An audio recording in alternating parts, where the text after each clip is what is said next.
دوستو drama serial دیوار کی کہانی میں شہیر ایک ایسا طاقتور اور بے رحم بزنس ٹائکون ہے جو اپنی زندگی، اپنے کاروبار اور اپنے گھر کے ہر فرد پر حکم چلانا چاہتا ہے۔ اس کے نزدیک اس کی مرضی ہی قانون ہے۔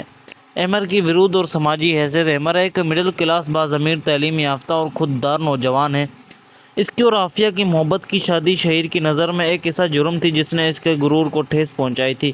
شہیر کے لیے یہ برداشت کرنا ناممکن تھا کہ ایک معمولی پس منظر کا لڑکا اس کی بیٹی کی شوہر بن کر اس کے برابر آ بیٹھے۔ یہی اس کی کہانی کی اصل بنیاد پڑتی ہے۔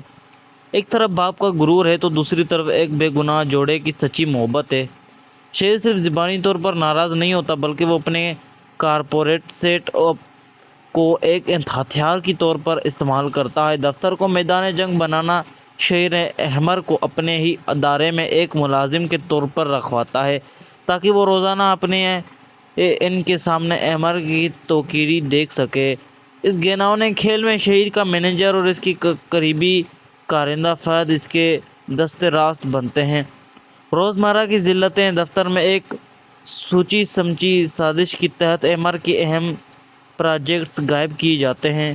اس کے فیصلوں کو غلط ثابت کیا جاتا ہے اور اس کے ماتحت کام کرنے والے ملازمین کو خرید کر اس کے خلاف کھڑا کیا جاتا ہے۔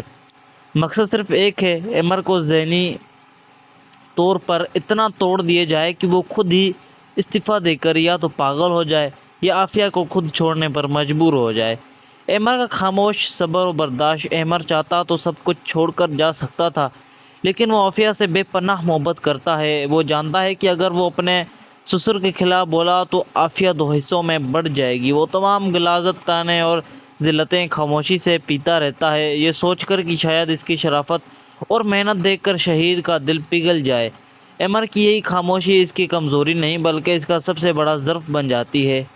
کہانی کا سب سے زیادہ جذباتی اور تکلیف دہ رخ عافیہ کا کردار ہے۔ عافیہ ایک ایسی عورت کی علامت ہے جو ایک طرف ایک مثالی بیوی بننا چاہتی ہے اور دوسری طرف اپنے باپ کے سائے کو ہی اپنی کائنات سمجھتی ہے۔ اندھے یقین کا خمار: عافیہ اپنے والد شہیر کو ایک دیوتا کی طرح مانتی تھی۔ اس کے لیے یہ سوچنا بھی محال تھا کہ اس کا باپ اتنا خود غرض اور ہو سکتا ہے کہ وہ اپنی ہی بیٹی کا گھر اجاڑنے کے لیے ایسے ہتھ کنڈے استعمال کرے۔ غلط فہمیوں کا زہر: جب بھی احمر اپنے اوپر آنے والی زیادتیوں کا اشارہ دیتا ہے، شہیر اور فہد اتنی چال بازی سے پردہ پوشی کرتے کہ عافیہ الٹا احمر پر شک کرنے لگتی۔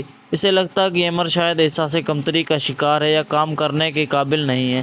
یہ نفسیاتی ٹارچر عافیہ کو اندر سے کھوکھلا کر دیتا ہے۔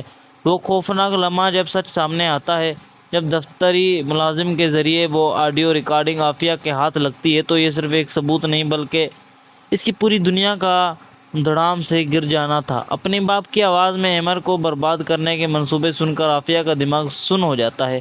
اسے احساس ہوتا ہے کہ اس نے اپنے ہی ہاتھوں اپنے سچے شوہر کو کس عذاب میں مبتلا رکھا۔ ناظرین اور شاعری کا تاریک سپرو پلاٹ: گھر کے اندر کی سازشیں اس ڈرامے میں صرف باہر دفاتر کی سیاست نہیں ہے بلکہ گھر۔ امید کرتا ہوں کہ آپ کو ہماری ویڈیو پسند آئی ہوگی۔ اگر آپ کو ہماری ویڈیو پسند آئی ہے تو ہماری ویڈیو کو لائک کر کے ہمارے چینل کو سبسکرائب کر دیجیے اور بیل آئیکن کو دبانا نہ بھولیں۔ ملتے ہیں اگلی ویڈیو میں، شکریہ۔